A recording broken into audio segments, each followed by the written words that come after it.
Shikues të nderuar, ju përshëndes, jemi në minutat e ditarit informativ në RTS Gjirokastra, kundër të tjera sot do të keni mundësinë të ndiqni.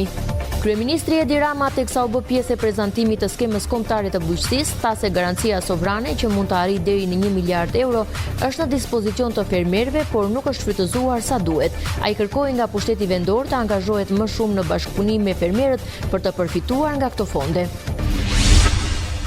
10 ikona me vlerë të jashtëzakonshme kombëtare të vjedhura nga kisha Fjetja e Shënmërisë në Labovën e Kryqit i rikthehen kishës ortodokse autokefale të Shqipërisë. Pas 14 vitesh mungese, rikthimi u bë i mundur fal një operacioni të suksesshëm të Policisë së Shtetit dhe bashkëpunimit të ngushtë midis institucionit kombëtar të regjistrimit të trashëgimisë kulturore dhe Ministrisë së Turizmit, Kulturës dhe Sportit. Vaksina e gripit është një nga masat më të rëndësishme për të mbrojtur shëndetin gjatë sezonit të dimrit në Gjirokastër, që prej nisjes së procesit të vaksinimit janë aplikuar mbi 6100 doza. Luftëtari do të udhëtojë drejt Laçit, ku do të përballet me skuadrën vendase në kuadër të javës së 20 të kampionatit. Fitoria ndaj Kuksit ka arritur sigurinë dhe vetbesimin në skuadër, ndërsa afrimi lojtarëve të rinj ka shtuar konkurrencën te bluzinjt. Ju njohim tani më gjërësisht. Kryeministri Edi Rama teksa u bë pjesë e prezantimit të skemës kombëtare të bujqësisë, tha se garancia sovrane që mund të arrijë deri në 1 miliard euro është në dispozicion të fermerëve, por nuk është shfrytëzuar sa duhet. Ai kërkoi nga pushteti vendor të angazhohet më shumë në bashkëpunim me fermerët për të përfituar nga këto fonde. Kryeministri Edi Rama deklaroi se qeveria ka vendosur në dispozicion të fermerëve garancinë sovrane që mund të arrijë deri në 1 miliard euro, por që sipas tij nuk është shfrytzuar sa duhet. Rama u shpreh se fermerët duhet të orientohen drejt mundësive të financimit që janë ende të papërdorura. Ai tha se për bujqësinë janë vendosur aktualisht 250 milionë euro, por nëse nevoja arritet, shuma mund të shkojë deri në 1 miliard euro përmes Bankës së Shqipërisë dhe bankave të nivelit të dytë. Ne kemi vënë dispozicion të bujqësisë 250 milion euro, që mund të shkojnë dhe 1 miliard në rast se do të konsumohen përmes Bankës Shqipërisë në bankat e nivelit dytë, ku të gjithë mund të shkojnë dhe të marrin kredi që janë me garanci nga shteti, dhe ku normat e interesit janë shumë më të ulta se sa normat e interesit në bankat e nivelit dytë, kur shkohet jashtë sa garancia. Sa është shfrytzuar kjo garanci? Shumë pak. Pse? Se ju s'keni nevojë? Jo, se ju keni nevojë, por sepse për ta shfrytzuar këtë garanci duhet një përgatitje. Një përgatitje e një dosje për të drejtuar bankës dhe për të thënë ja çfarë kam unë plan të bëj, ja pse kjo që unë do bëj sjell fitim dhe ja të gjitha arsyet pse ju duhet më mbështesni. Kryeministri Rama kërkoi gjithashtu bashkëpunim më aktiv nga pushteti vendor me fermerët dhe bujqërit për të përfituar nga këto financime. Kryetarët e bashkive dhe bashkit duhet të jenë shumë më aktive në bashkëpunimin me fermerët, me bujqit për të adresuar këto financime. Nuk duhet të ketë asnjë problem. Nuk duhet të ketë asnjë problem në rast se duhet një komponent agropërpunimi në një zonë bujqësore. Për financimin. Në rast se duhet një komponent tjetër, grumbullimi, s'duhet ketë asnjë problem për financimin.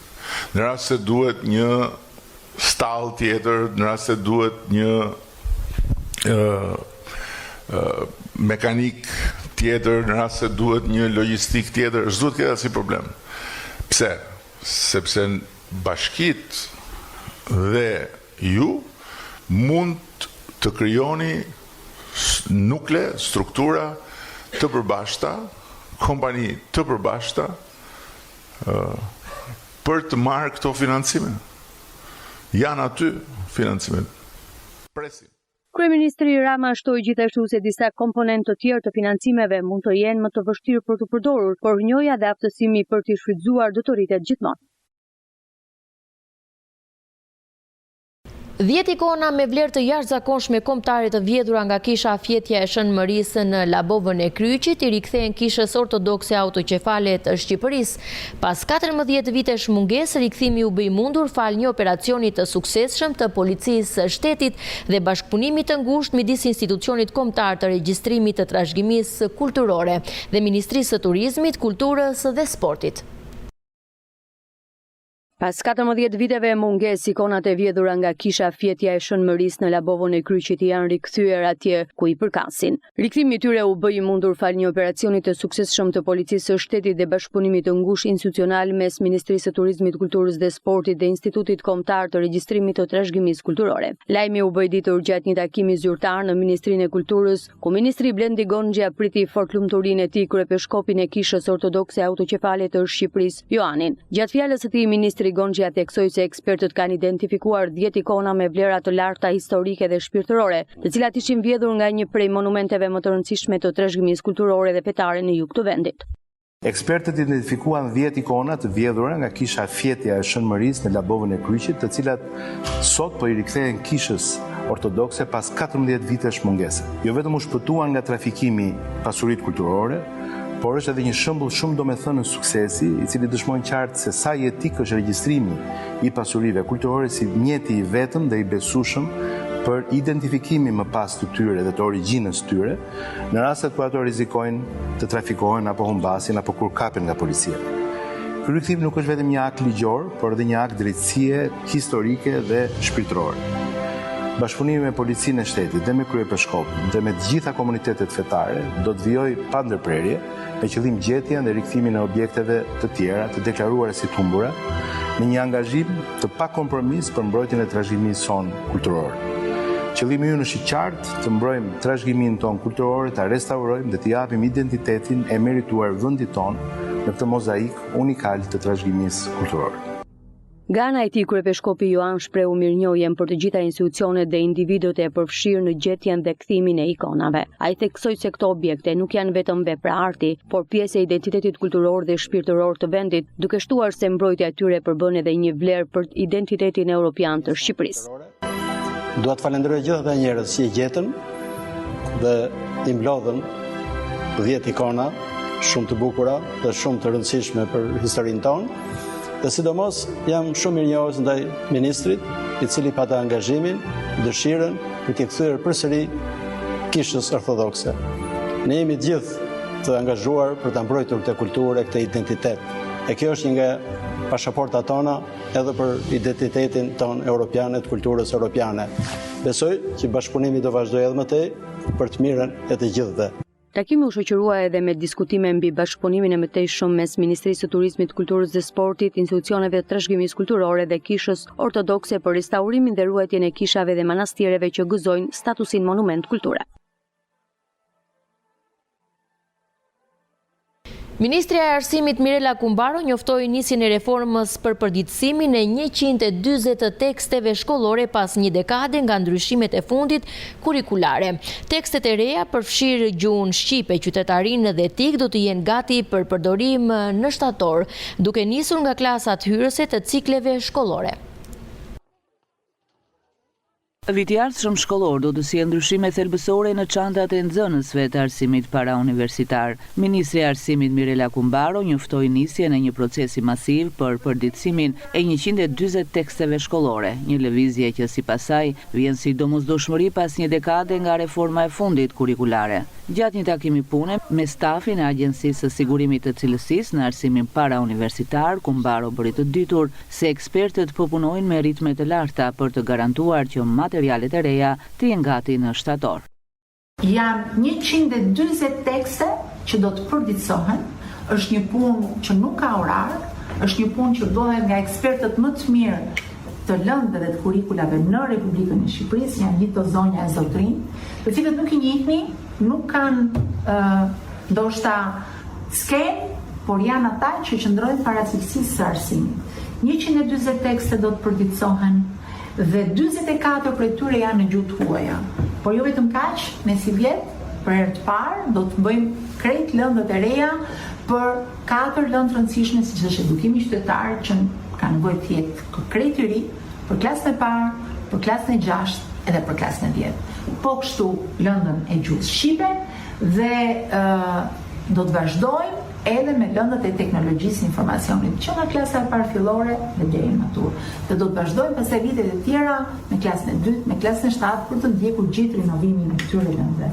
Ja rreth 120 kolegë, njerëz të përfshirë, specialistë nga ministria, nga agjencia, nga universitetet që janë partnerët tanë më të rëndësishëm kur vjen puna tek psikologjia dhe pedagogjia dhe tek lëndët të cilët pasqyrohen më tej edhe në shkolla. Ministri i Arsimit pohoi se pas një periudhe 10 vjeçare ka ardhur koha për të përditësuar kurrikulat e reja në arsimin parauniversitar. Praktikisht këtu është gjithë stafi i kësaj agjencie që ka në dorë, në mendje dhe në zemër një punë shumë të rëndësishme që ka të bëjë me cilësinë e shkollës, përgatitjen e gjithë kurrikulave, përgatitjen e gjitha lëndëve, formimin e fëmijëve tanë, por dhe formimin e mësuesve të fëmijëve tanë. Dhe ne jemi në një vit shumë të rëndësishëm, në vitin 2026, ku mbas një periudhe 10 vjeçare ka ardhur koha për të përditësuar kurrikulat e reja në arsimin parauniversitar. Procesi i rishikimit pritet të përmbyllet para fillimit të vitit të ri shkollor, ndërsa ekspertët po punojnë për të siguruar që përmbajtja e re të jetë në përputhje me standardet bashkëkohore të mësimdhënies. Vaksina e gripit është një nga masat më të rëndësishme për të mbrojtur shëndetin i gjatë sezonit të dimrit. Në Gjirokastër, që prej nisjes së procesit të vaksinimit janë aplikuar mbi 6100 doza. Ndërkohë, në 13 qendrat shëndetësore që janë në shërbim të banorëve të Gjirokastrës, Libohovës e Dropullit vazhdojnë të paraqiten raste me virozat e stenës. E ofruar falas nga Ministria e Shëndetësisë për fëmijët, gratë shtetëzëna të sëmurët kronik, vaksina antigrip vazhdon të aplikohet që prej tetorit edhe në qendrat shëndetësore të Gjirokastrës, Libohovës dhe Dropullit. Burime nga Njësia Vendore e Kujdesit Shëndetësor bëjnë të ditur se deri në janar këtë vaksinë kanë marrë mbi 6100 persona. Nisja herët e këtij procesi ka dhënë efektet e veta. Krahasuar me një vit më parë, vjen re një numër më i ulët i personave që paraqiten me grip sezonal. Kjo mendoj dhe si pasojë vaksinës së gripit, e cila ka filluar aplikimin këtë vit më herët se vitet e tjera, ka filluar që në muajin tetor dhe fluksi ka qenë i shtuar, pasi interesi ka qenë i rritur për këtë lloj vaksine të gripit sezonal dhe ka vazhduar në muajin tetor, muaj nëntor, dhjetor, vazhdon edhe në janar, por me ritme më të ngadalta. Vetëm në lagjet e poshtme të qytetit, që 18 shtatori, Kodrështufit, Granit, ku dhe përqendrimi i popullatës është më i madh, janë aplikuar mbi 800 vaksina të gripit. Virozat e stenës vazhdojnë të jenë prezent në Gjirokastër. Çdo ditë qendrave shëndetësore u drejtohen pacientë që kërkojnë ndihmë. Me temperaturë të lartë, me dhimbje koke, me rruf, me koll, me dhimbje trupore e të tjerë. Përgjithsisht, kategoritë që paraqiten janë të gjitha moshave, kryesisht janë fëmijët e vegjël dhe personat me sëmundje kronike. Për post trajtimit me medikamente, mjekët japin për të prekurit nga virozat edhe këshilla e rekomandime. Mundësisht të rinë të izoluar në ambjente të ngrohta dhe të ajrosura mirë, të përdorin lëngje, vitaminoterapi, antipiretik të ndryshëm siç janë paracetamol, depon, brufen, talelot e të tjera. Dhe në qoftë se shikohet që gjendja nuk përmirësohet, temperatura është rezistente pavarësisht me gjithë këto mjekimet e përdorura, duhet patjetër që të kërkohet ndihmë mjekësore. Kryesisht, domethënë personat që janë më të rrezikuar nga gripi sezonal, janë personat që janë kategoritë që janë me sëmundje kronike, pasi vetë sëmundja e acaron situatën, vetë gripi sezonal acaron situatën sëmundjet kronike që janë bashkëshoqëruese të këtyre personave. Vaksina kundër gripit është ofruar edhe në banesë për personat që kanë patur të pamundur lëvizjen drejt ambulancave si shkak i gjendjes shëndetësore, si dhe për ata në zonat e largëta malore. Çmimet e apartamenteve në Gjirokastër mbeten të larta për shkak të mungesës së ndërtimeve të reja, ndërsa kërkesat përqendrohen kryesisht për apartamentet 1+1 dhe 2+1. Njëkohësisht po rritet interesi për investime në biznese dhe bujtina familjare i nxitur nga zhvillimi i turizmit në qytet. Çmimet e shitjes së apartamenteve në qytetin e Gjirokastrës vijojnë të jenë të larta kryesisht për shkak të mungesës së ndërtimeve të reja. Oferta e kufizuar ka ndikuar drejt për drejt në rritjen e vlerës së pasurive të paluajtshme, duke bërë tregun më konkurrues për blerësit. Aktualisht në ligjin 18 shtatori, nga që nuk ka dhe ndërtime, edhe kjo duhet theksuar, që nuk ka ndërtime dhe detyrimisht që këto që janë me këto funksionojmë. Me fjalë duke u shitur një herë ose edhe 2 herë, sepse kanë mbaruar një pjesë të cikli, prej 10 viteve në treg që kam unë, ka mbaruar një cikël jete dhe vazhdon cikli tjetër. Dhe kështu që detyrimisht ato po shiten, pra po qarkullon. Më tepër apartamentet 1+1 dhe 2+1, që janë më të pranueshme. Jo se 3+1 nuk duhen, por që është në varësi të çmimit të pjesës së kapitalit të tyre. Paralelisht me tregun e banesave, vihet të re një interes i lartë për investime në biznese dhe bujtina familjare, të lidhura me zhvillimin e turizmit. Gjitha këto që blehen janë kthyer në biznes, bujtin, apartament me qera, booking e kështu me radhë, po harojmë se jeta vazhdon në këtë qytet dhe të gjithë ta familjarë ose të rinj që duan të jetojnë vetëm e kështu me radhë, hasin problematikën që ku do jetojnë, ku do shkojnë. Dhe kështu që qyteti merr më shumë drejtimin nga zona e Gërhotit, që aktualisht ka marrë një goxha zhvillim, që ka goxha kërkesa se nuk kanë ku shkojnë më, e kupton kjo është, po dhe mos lë pa përmendur dhe lagjen Zinxhira faktikisht, dhe ajo ka patur kërkesa goxha të larta, kemi bërë shitje të apartamenteve, aty jemi me sipërfaqe 55 metra katror për një shet. Se në varësi të buxhetit. Dhe të huaj ka, faktikisht me sa kam informacion aktualisht një grup polak është duke qarkulluar, me një fjalë, por dhe italianët mos t'i lë pa përmendur, ne kemi bërë shitje dhe me shtetas italian, faktikisht më tepër.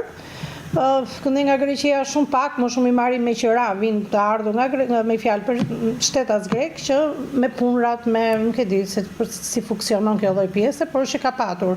Gjirokastra si qytet me vlera historike dhe kulturore po tërheq gjithnjë më shumë investitorë që shohin potencial të madh në sektorin e turizmit, si nga vendasit ashtu edhe nga turistët e huaj.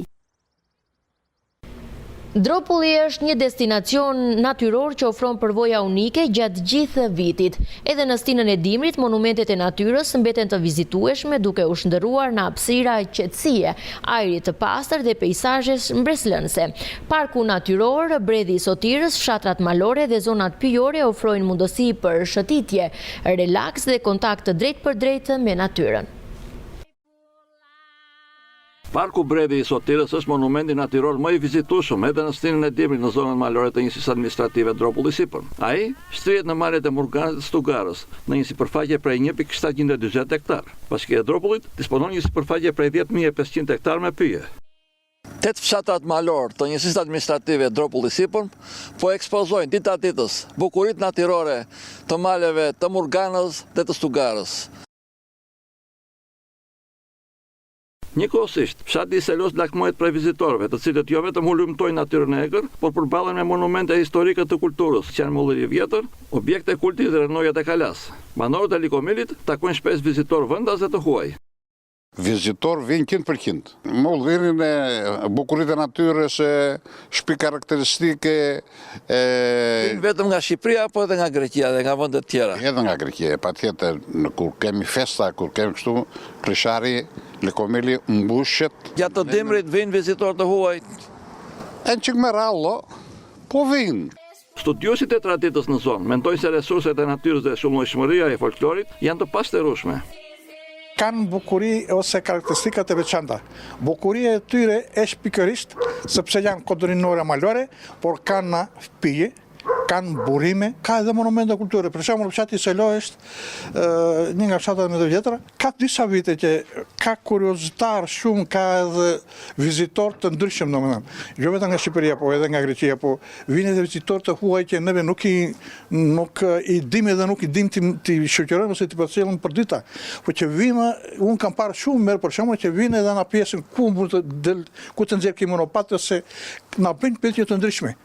Në zonën malore të Dropullit të Sipër ndodhet i vetmi vendbanim që është bërë pjesë e projektit të qeverisë shqiptare në 100 fshatrat, ai është fshati turistik i Sotirës. Në Sarandë u mbajt edicioni i dytë i sofrës çame, një aktivitet që rikthen trashëgiminë kulturore të çamërisë. Këngë dhe valle tradicionale ngjallën shpirtin e komunitetit çam, ndërsa pjesëmarrësit patën mundësi të përjetojnë histori, tradita, kulinari dhe vlera që ruhen brez pas brezi. Ky event nuk është vetëm fest, por edhe një udhëtim në kulturën dhe identitetin e çamërisë, duke lidhur të kaluarën me të tashmen për brezat e ardhshëm. Aktiviteti Sofra Çame erdhi në edicionin e tij të dytë në qytetin e Sarandës. Ishte si një buqet me këngë dhe valle çame në një mbrëmje tradicionale që përcolli trashëgiminë, historinë dhe shpirtin e çamërisë përmes artit.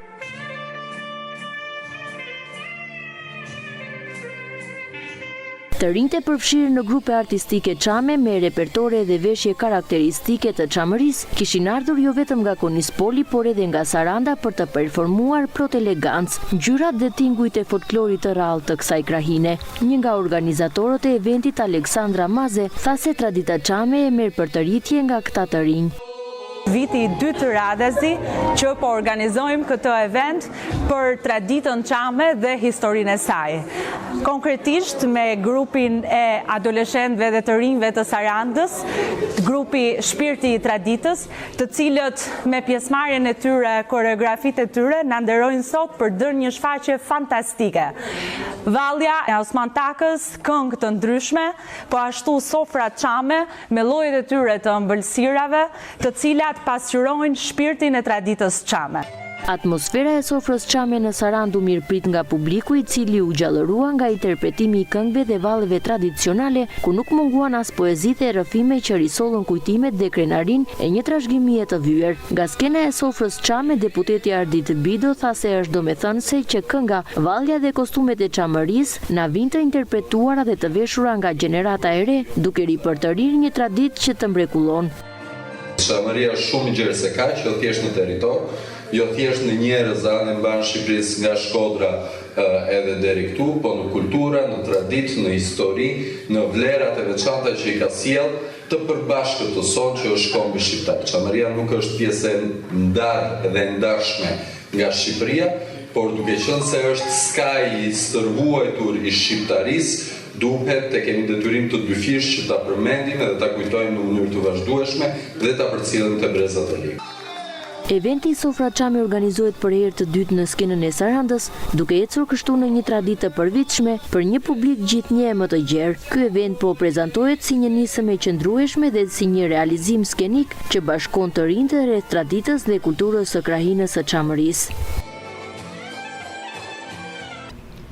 Policia e shtetit përmes drejtorisë së hetimit të krimit kibernetik njofton qytetarët për raste mashtrimesh online, ku persona të panjohur paraqiten si përfaqësues të institucioneve financiare dhe ofrojnë kredite rreme me qëllim përvetësimin e të dhënave personale dhe financiare.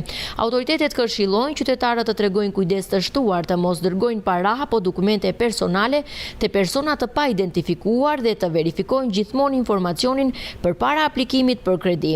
Gjithashtu duhet të komunikojnë drejt për drejt me bankën duke përdorur vetëm kontaktet zyrtare të publikuara në faqen e institucionit. Çdo rast i dyshuar duhet të denoncohet menjëherë pranë policisë së shtetit, ndërsa autoritetet përsërisin angazhimin e tyre në luftën kundër krimit kibernetik, duke apeluar për kujdes, verifikim dhe bashkëpunim nga qytetarët.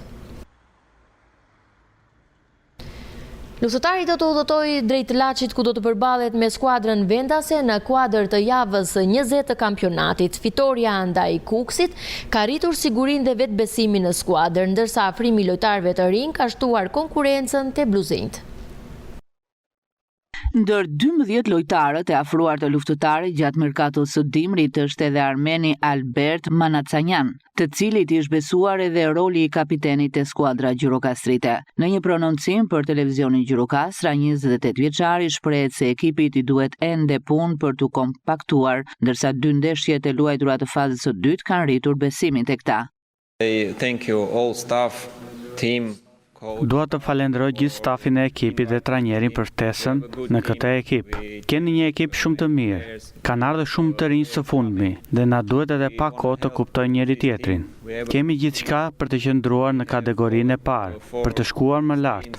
Ne përgatitemi për ndeshjen e nesërme dhe shpresoj të kemi një rezultat të mirë.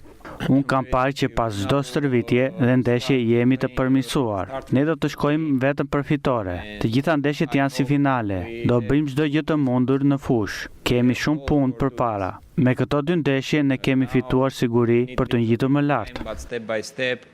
Trajneri Bledar Devolli një ditë para ndeshjes me Laçin, i cili ka shënuar rezultate pozitive duke mbajtur vendin e dytë në tabel, shprehet se fitoria me Kuksin ka ndikuar pozitivisht te ekipi. Bluzin do të luftojnë për të kthyer me pikë nga përballja e nesërme. Po normal fitoret të bëjnë mirë. Si për pikët janë flori për ne, por edhe për moralin e skuadrës. Dhe kam parë dhe këtë javë, kena punu mirë, kena punu me entuziazëm, që është shumë rëndësishëm në një ekip, kam thënë që ditën e parë. Por kemi fitu një betejë, por jo luftën. Jemi akoma keq me renditjen, por me ekipin që kemi bërë të gjithë bashkë, besoj se kemi rritë cilësinë, ndërkohë që kemi fut konkurrencën, që është shumë e rëndësishme dhe konkurrenca në ekip, edhe kemi besim sepse qa shikojmë në stërvitje apo qa punojmë, kemi besim se do ta kalojmë shumë shpejt këtë situatë vështirë që ndodhemi. Në është ndeshje vështirë, sepse Laçi ka ruajtur grupin, shumicën e grupit të vjetshëm që i qenë në Super League. Është një ekip që meriton respekt, jo rastësisht është në vendin e dytë, është pretendent për të ngjitur në Super League. E dim vështirësinë e ndeshjes, por thash kemi punuar mirë gjatë javës. Dhe kjo më rrit besimin si mu, si skuadrës që të shkojmë nesër për rezultat pozitiv. Pse jo dhe 3 pikë që do qenë flori për ne. Aktualisht luftëtari renditet me 15 pikë në vendin e 11. Ishim në minutat e ditarit informativ në RTS Gjirokastra. Unë ju falenderoj për vëmendjen, ju uroj shikim të këndshëm të programeve tona në vijim. Bashkë miru pafshim.